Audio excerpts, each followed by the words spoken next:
Evo, znači, može biti zatvoreno, a može goriti i otvoreno.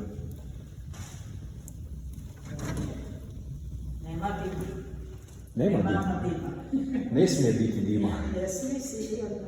Aj, šta je lijepo, aj, baš sam sretna.